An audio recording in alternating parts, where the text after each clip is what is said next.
Great, thank you. Hope you got a chance to watch that. I don't know if you recognize many differences in that for those of you that may or may not be gamers, but 10 years ago was the last time that a college football video game was on the market. And one of the biggest differences in what was just released, which is the latest and greatest in NIL, is this game. And probably the biggest difference that you saw is you could actually see who the players were and recognize them, and then their names on the back of the jerseys. So that is what is currently the latest and greatest in college sports in NIL right now. Joining me, I'm Corey Moss. I'm the president of brand management and marketing at Learfield. We're in the business of sports sponsorships, ticketing, licensing, and websites for the athletic departments across the country. And joining me is Chris Termini. I'll let you introduce yourself. My name is Chris Termini, Managing Director at the NCAA for what's called Championship External Operations, which is a mouthful, but it basically captures some of the revenue generating enterprises at the NCAA. A lot of people don't, I think, appreciate what the NCAA is. It's kind of a black box, and frankly, when I started there, I didn't have a very good understanding of what the NCAA was. We're right down the street here. I don't know how many locals are here, but the NCAA is located about 200 yards that way in White River State Park, and it's a building of 500 people who do stuff for college sports. And the business that we're in, that I'm a part of, we do a lot of things, but the part where I am situated is championships. And what does that mean is we run the postseason for college sports with one exception, which is Division I college football playoff. That is actually operated by an entity down in Dallas, Texas, called the College Football Playoff, LLC. But for the other 90 championships that are operated in college sports across Division I, II, and III, the NCAA administers. So we have a whole staff that does that. And much of it, as you can imagine, is event operations, but there's also a strong business component. We have media rights, we have marketing rights, we have licensing rights. We've got a lot of different assets that we have to manage and monitor and leverage, and all of that revenue is collected and then basically doled back out as a dividend to all the member institutions who comprise the NCAA. The NCAA is a voluntary association. We've got 1,200 member institutions-ish, 500,000 student athletes-ish. But the members are the schools, the universities, the conferences, and so my role is managing some of the revenue assets for the association. So he says all that to say he's not the one that puts any school on probation. Yeah, that's right.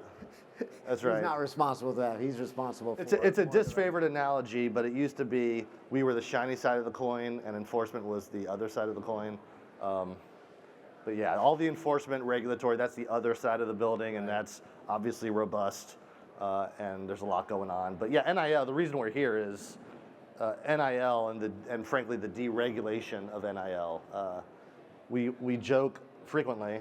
Yes. Just before this meeting, in fact we were talking about Corey and I should add here that I don't want to give short shrift to what Learfield does. I think the college sports market economy is kind of esoteric, maybe not unlike the NCAA, kind of a black box.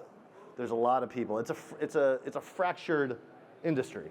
Mm-hmm. I think that's one of the first observations. It's fractured. It's not like the NFL. It's not like the NBA. It's not like Major League Baseball. Those are leagues with league agreements, for-profit pursuits.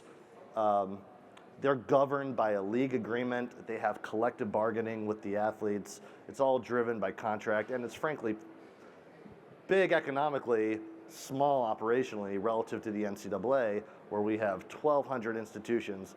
There's no league agreement. It's voluntary. The conferences, if you pay attention to college sports, the business of college sports, the operations of college sports, you know how fragmented and fractured it is.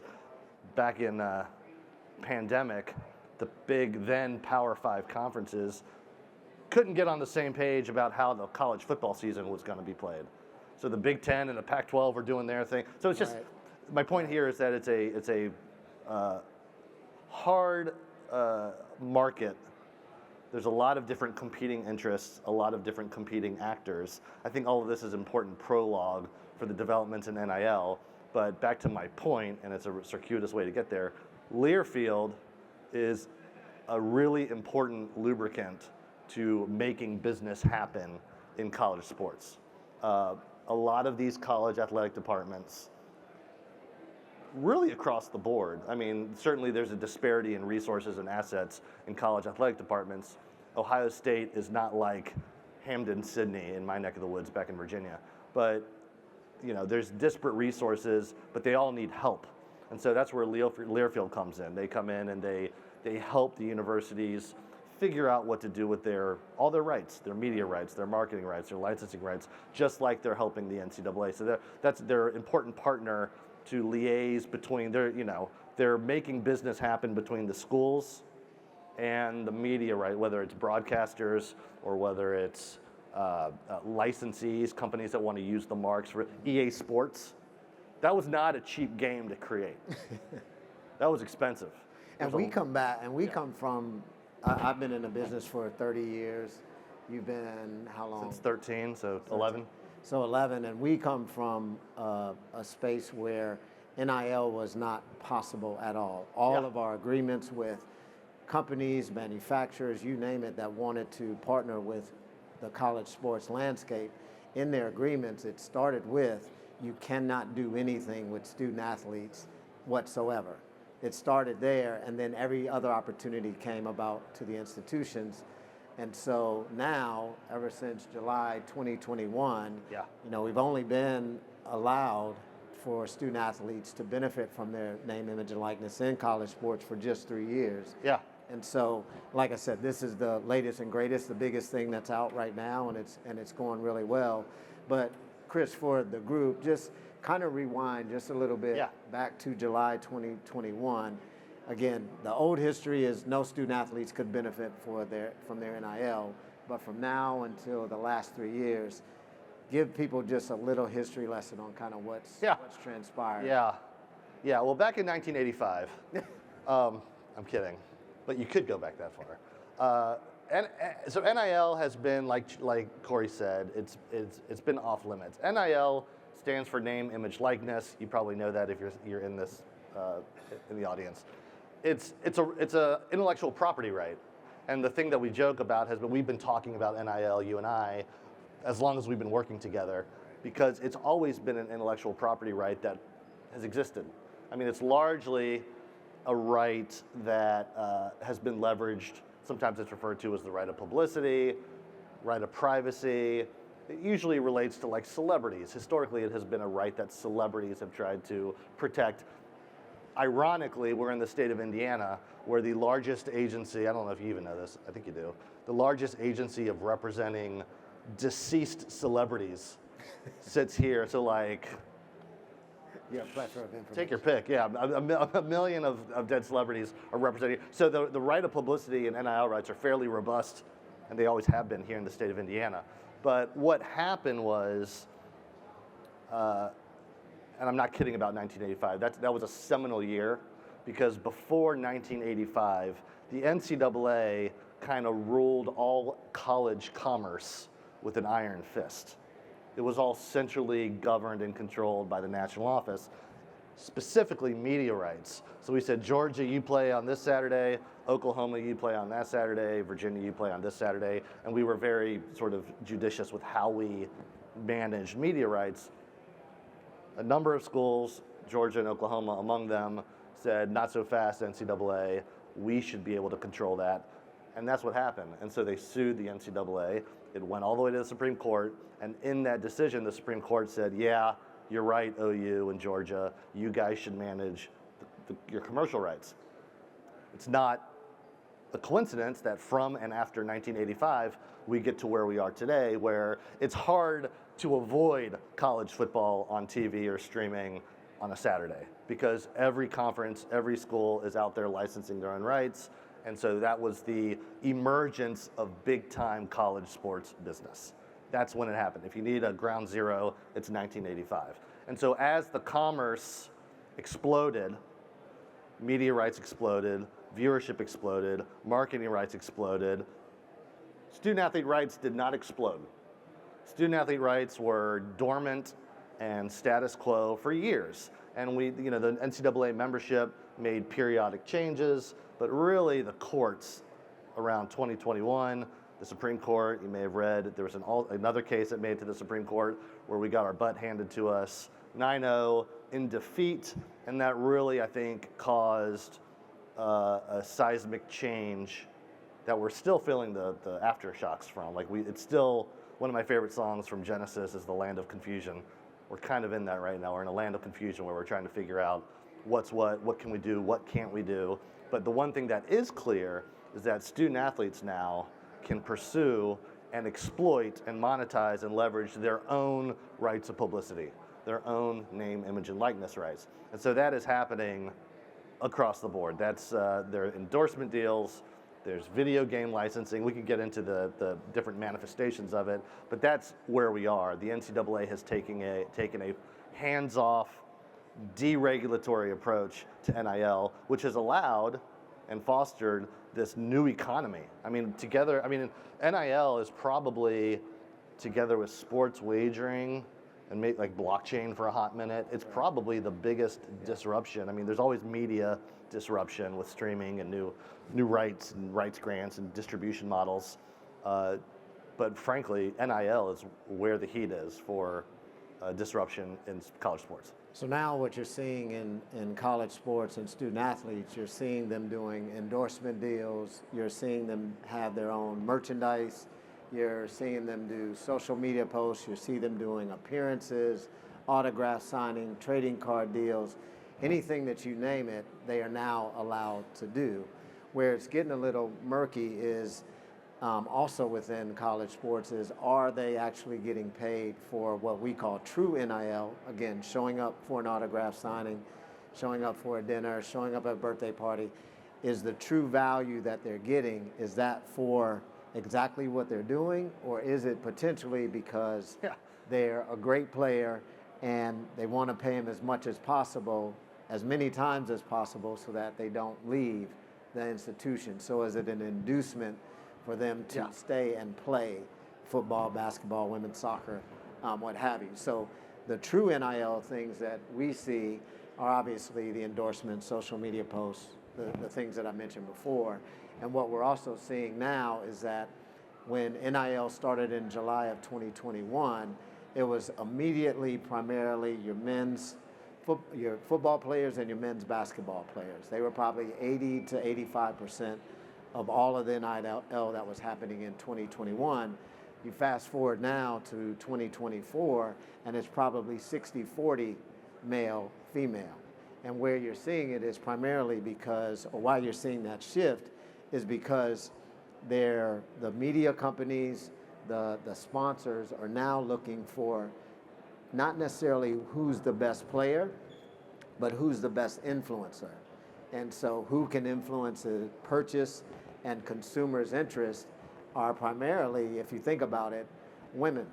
And the women's sports are having a ton of influence now more than ever before. Yeah. And I think you've seen a lot of those types of things happen. Yeah.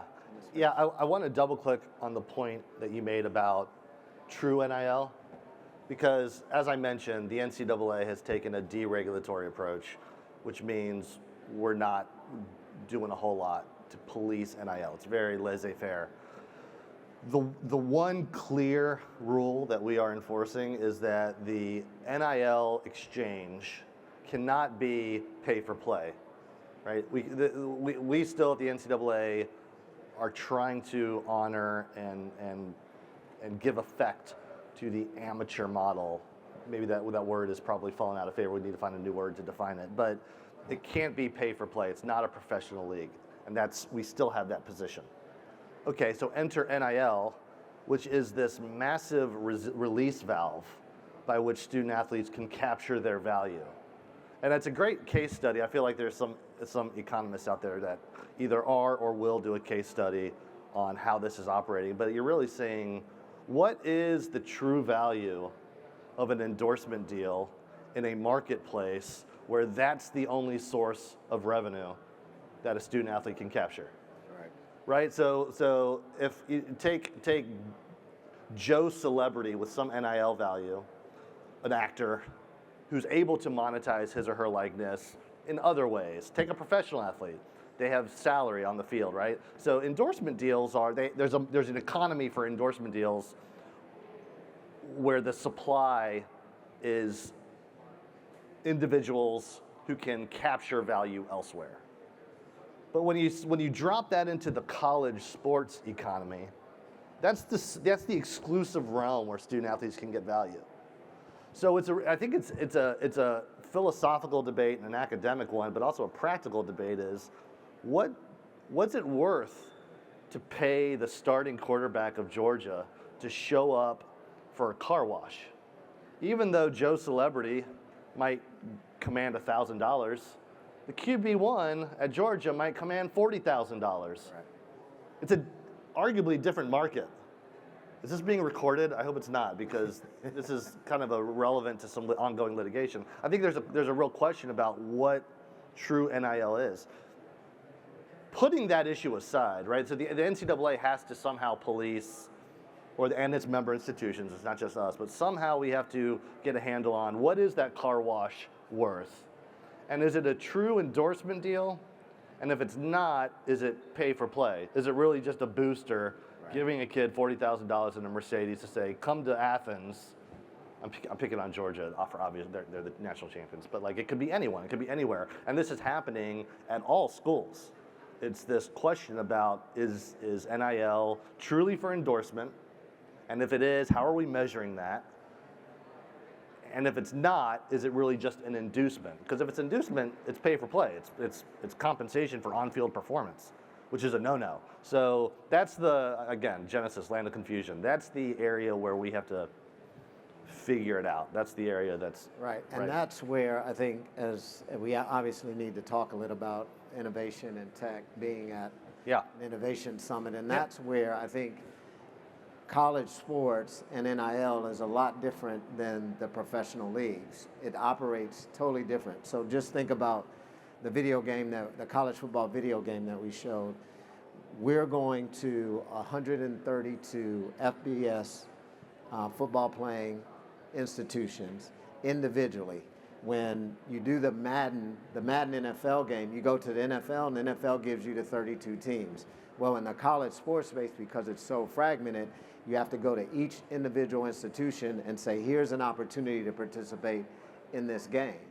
And here's the revenue, here's the opportunity, here's the terms and conditions, and you go one by one. We represent most of those institutions, and we do that.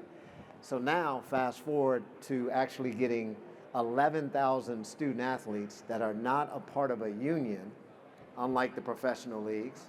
You got to go to every single 11,000 student athlete and say, here's the opportunity, here's the terms and conditions, here's your financial return. Are you in or are you out? Right? And so you don't have one group that can give you all.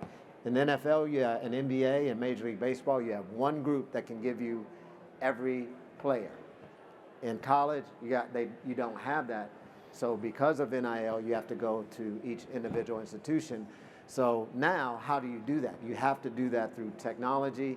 You have to do that through innovation. You have to find a way to reach them, make them come to a platform, see the opportunity, opt in, opt out, pay them through that platform, get them to put their image, so their roster photo into it, so their attributes all go into a platform and then are provided. And that's just one platform to help with that video game. Compass, right? Yeah. Compass. It's Compass, which is the technology we created. But then outside of that, if you just think about all the different endorsement deals that are going, as Chris may have mentioned, there's 500,000 student athletes playing sports in college. And so if every one of them is looking for an opportunity, there's hundreds probably. There's probably 5 or 6 main ones, but there's hundreds of platforms now that student athletes can sign up, tell what they're worth, say what their influence is, what their social media following is, and for companies to put financial opportunities out there for them. So technology has become extremely important. as far as platforms, but then as Chris alluded to, also trying to help student athletes know exactly what they may be worth based on those different data points, and that's where the NCAA has come in with technology. So talk a little bit about the NCAA's technology. Yeah. So Corey's exactly right. We have seen a proliferation of platforms that are designed really as a couple purposes, but one of the primary purposes is a marketplace that is designed to bring, it's a supply-demand marketplace. So the supply being the student athletes who are raising their hands saying, I'm open for business.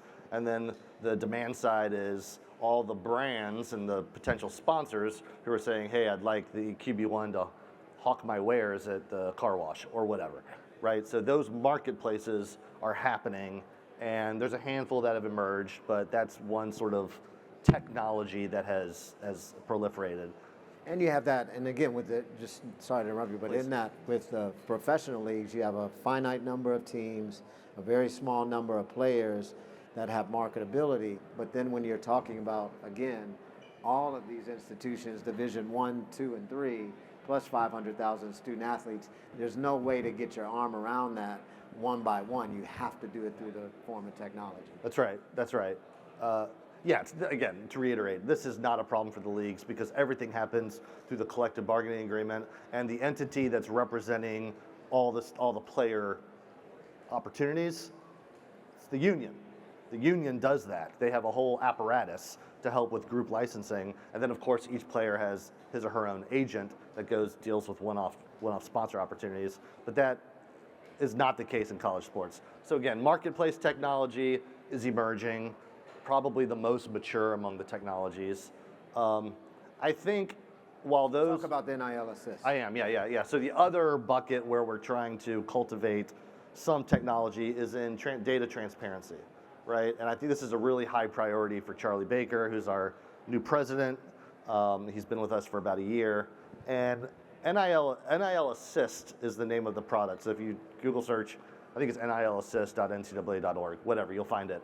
It's a platform where student athletes, media, parents, coaches, they can do a couple things. One thing is they can go identify sort of aggregate data to run reports on what's the NIL marketplace look like right now. And the way that we get that data is we mandate it. We require every school, it's a rule, if your student athletes are entering into NIL arrangements that are worth more than $600, any single transaction, then you must report that transaction. And so we're able to decipher by sport, gender, I don't know if we do position yet, but what's the mean payout, what's the median payout. We can get a view on sort of what market value is. Again, it's designed not just to inform the public, but also to inform student athletes. What's my market value? I play men's tennis. What's typical for a men's tennis player? And obviously, it's an immature platform right now because we literally launched it 2 weeks ago, 3 weeks ago. So as we cultivate more data, that's going to be probably, and we hope, the definitive source on market-related data. That's the hope and the objective. The other thing that we're doing with that platform is we're not a marketplace, so brands cannot go online and find student athletes that they want to hire or pay for endorsement deals. But another economy that has a sort of cottage industry that has emerged is all the service providers that student athletes need to be successful monetizing their likeness. If I'm an 18-year-old backup tight end, I know jack squat about how to launch my NIL career, right? I don't know how to monetize that. You need advisors, you need lawyers, you need tax accountants. There's a whole apparatus, you need an agent. There's a whole, coterie of services that you need to make that happen. So the NCAA is trying to facilitate that and provide, again, transparency in that marketplace by saying, okay, service providers, come online and register.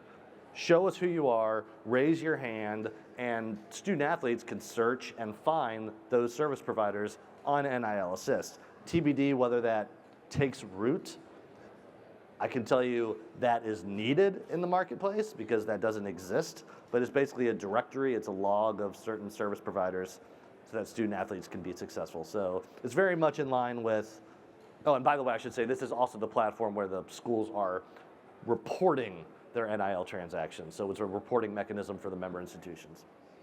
So then over time, again, the data that comes into these platforms can then help inform other student athletes of what's their true market value, which hopefully, I think at some point, and we'll get into I don't want to spend too much time on the litigation, but the litigation is driving what the next version of NIL is going to be, but hopefully we will have some true guidelines on what true NIL is for student athletes. So QB1 at such and such institution, this is your value, this is what you should get paid for a social media post, this is what you should get paid for an appearance, this is what you should get paid for an endorsement, so that they know that they're within, not only for the student athlete knows that they're within market, so that also it can be attributed whether they're getting something paid that is above or below market value, which can then imply maybe it's more for inducement. So it's very important that in the future we have third-party guidelines around what is true NIL, what is marketplace value, which is going to be extremely important. Now, fast forward to what is eventually becoming revenue sharing and somewhat pay to play. The biggest, if you're following anything in NIL, the biggest thing that is kind of dictating the future of this is the House versus NCA, now the House settlement, which says that now the revenue that is generated needs to be shared with student athletes. So talk a little bit about that and what may be to come.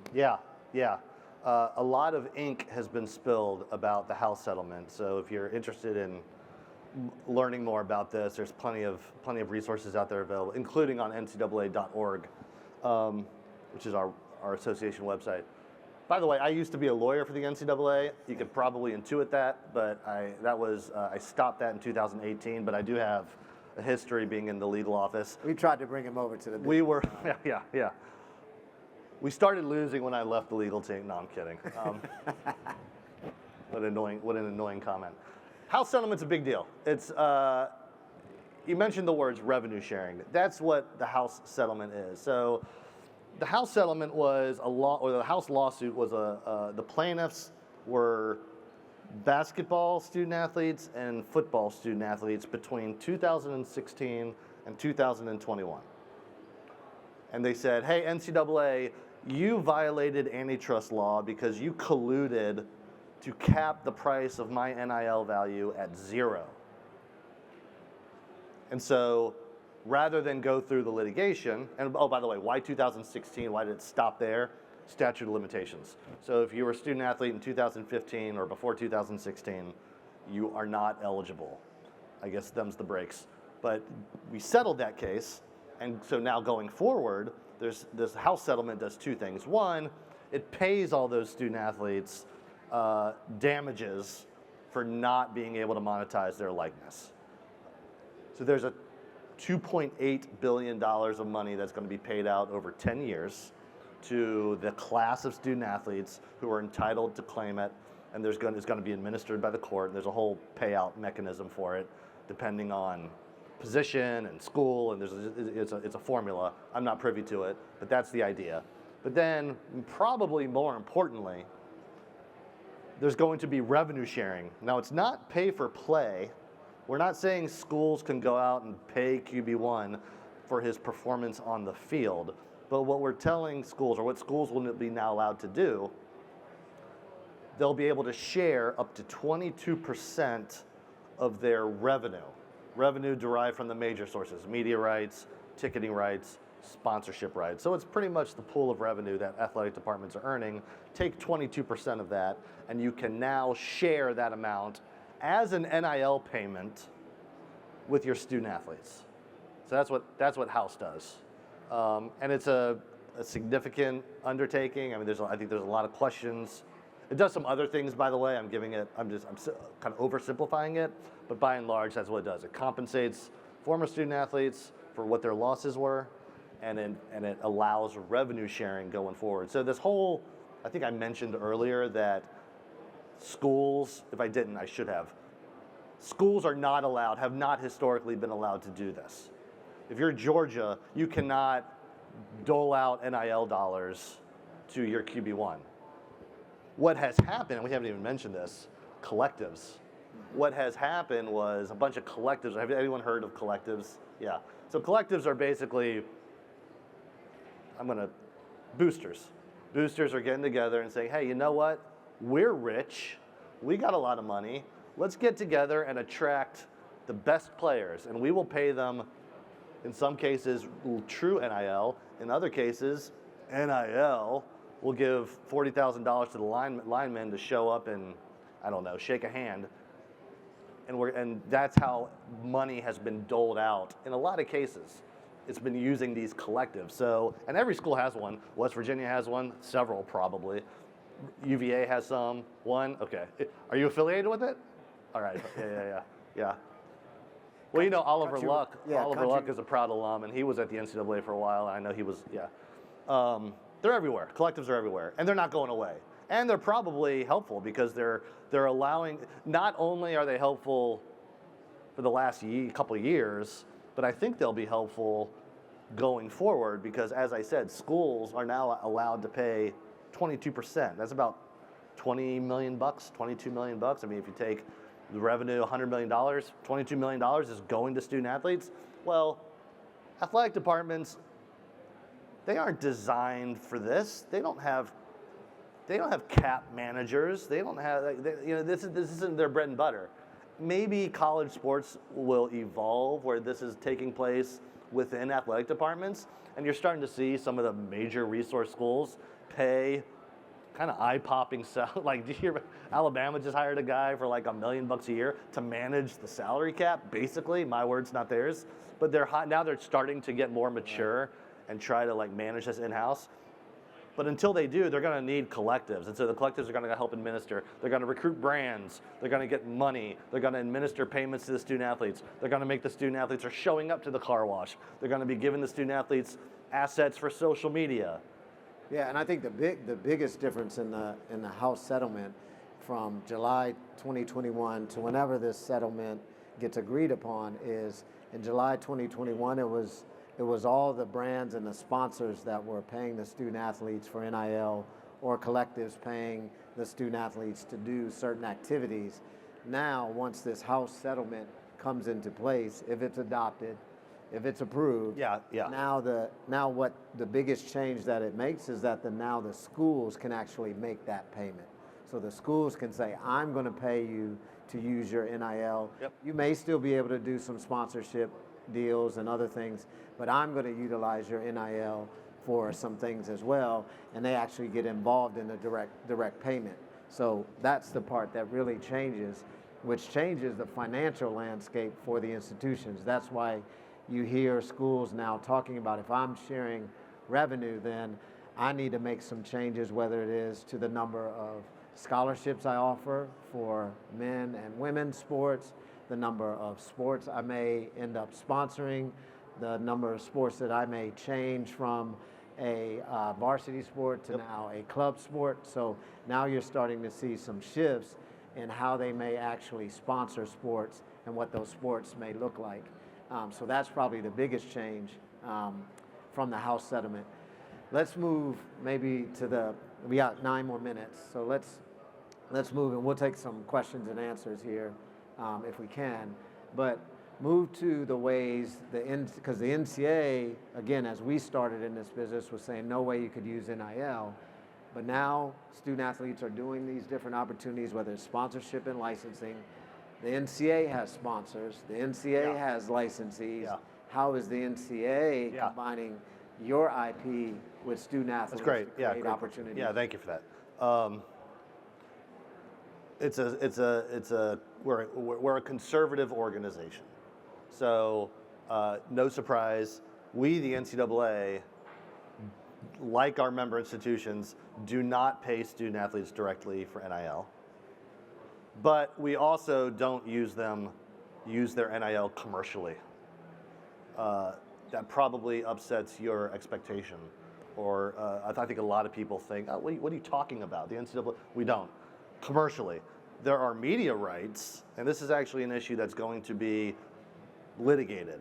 But historically, this is going to be, another damn legal aside. This is important. No, just tell them what you are doing with your mic. Yeah. So we don't pay student athletes currently. We do, we license our media rights, which allows ESPN, CBS, Turner, they broadcast the games, right? So that's happening. That has always happened. That doesn't implicate NIL. When it comes to what we are doing in the NIL space specifically, we are allowing our certain licensees. So licensees are just third-party actors that want to use your marks. We're allowing them to go out and use our IP, whether it's the March Madness logo or the blue disc or the Men's College World Series logo, whatever, to go out and secure licensing opportunities that include student athletes. So the most salient example of this is trading cards. That came out last year, first time ever.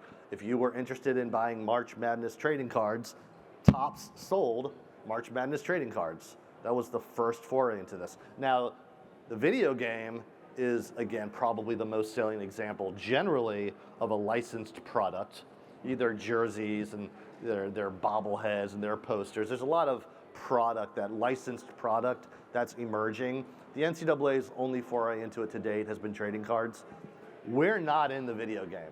It's not called NCAA football.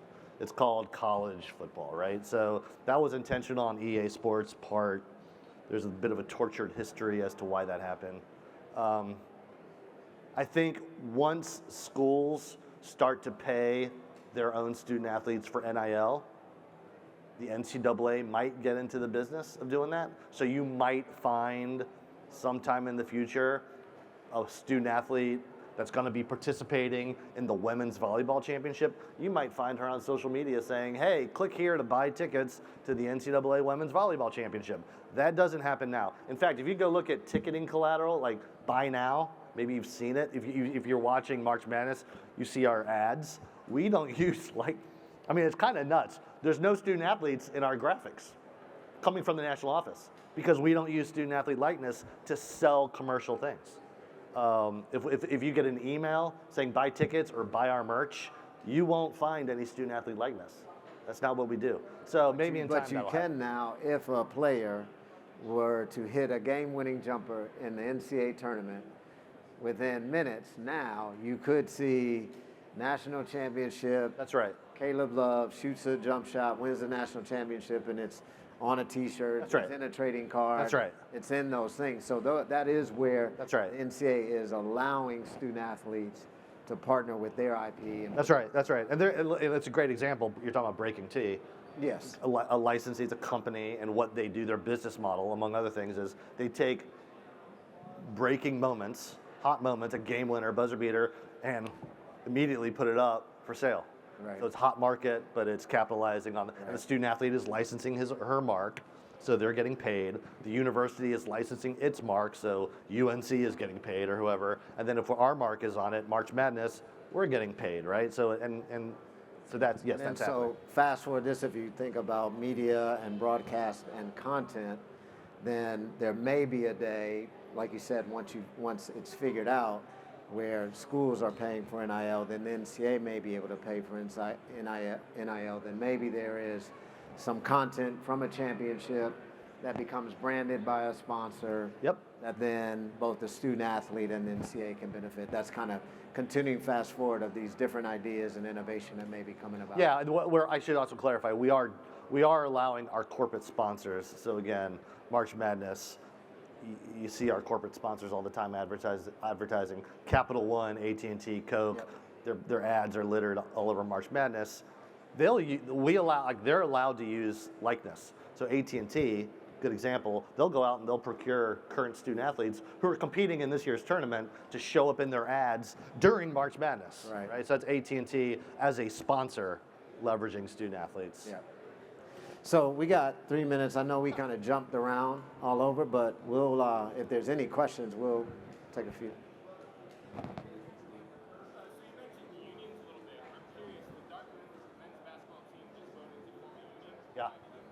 Yeah. Would you support forming the student athlete unions to make your job easier, recently at higher space? Yeah. Or, what do you kind of stand on that? Yeah, the question was, Sorry. please, yeah. Athletes.org, obviously, they're currently going across different programs. So. Yes. Yeah. The question here is basically about student athlete unionization. There are a couple endeavors underway to try to streamline that and get that done, specifically at Dartmouth. The men's basketball team recently voted to unionize. Athletes.org is an organization that is attempting to do it. Those are, I'm not going to opine on the legalities of that because that rests on the notion that student athletes are employees, and that is a position that the NCAA disagrees with, and the member institutions disagree with that. The NLRB or a judge might decide otherwise, TBD, I don't know. I like your question, which is, how would it affect us? I'll say this much. I think that, and you're probably in a better place to answer it, but it's a fragmented market. I think that should be one of the themes of this panel. It's hard, relatively, to do business with a 500,000 student athletes, even if you just take 11,000 student athletes. He described the process by which that happened. I think that there is an opportunity to innovate and maybe build a tech or some sort of solution that would facilitate group transactions. There's an organization out there called One Team Partners. You might be familiar with them. Yep. They helped you guys with the video game, the Brandar Group. So there are some organizations out there that are trying to represent student athletes in a group setting. Right. But it's tough. Yeah, from our perspective as the business in this space, we don't really have an opinion because we've actually figured it out. Like we talked about the fragmentation of this. In our company, from a sports sponsorship perspective, we represent over 150 institutions. From a licensing perspective, we represent over 800 institutions. From running the athletic department websites, we run over 1,000 of those institutions. From a ticketing platform perspective, we have over 3,000 of those institutions. So our business has always been designed and been built on how to operate within this fragmented space one by one by one. So of those 800 institutions that we represent for their licensing rights, we have an individual deal with each and every 800 of those institutions. So we've figured out, just in our business model, how to navigate that. And so for us, and then as a part of those 800 licensing institutions, we have over 5,000 licensees, manufacturers that do product, that create thousands and thousands of products. And so we have found a way to operate in that fragmentation. We found the right technology to manage it. So for us, 800 institutions or 5,000 manufacturers, whether it's 11,000 student athletes in the game, we know how to do one by one by one. So we figured it out. So we don't really have an opinion. Yes, would we love to go to one place and get the 11,000? Sure, it probably is easier. But we've learned to deal with it within the way the market is. And so we figured out how to go by one. And so that's why a good way of not answering your question is that we don't really have an opinion because we figured it out. But yes, could things be easier? Could that make it more expensive? Could it make all the things that come to play? But I think what's most important is that the student athletes, with this being so new to them, is making sure that they have someone that's looking out for their best interests and working with them on it. We've hit the red alarm. Happy for Chris and I will be around after if anybody has any other questions. But thank you so much for your time. Thank you, Chris. Thank you.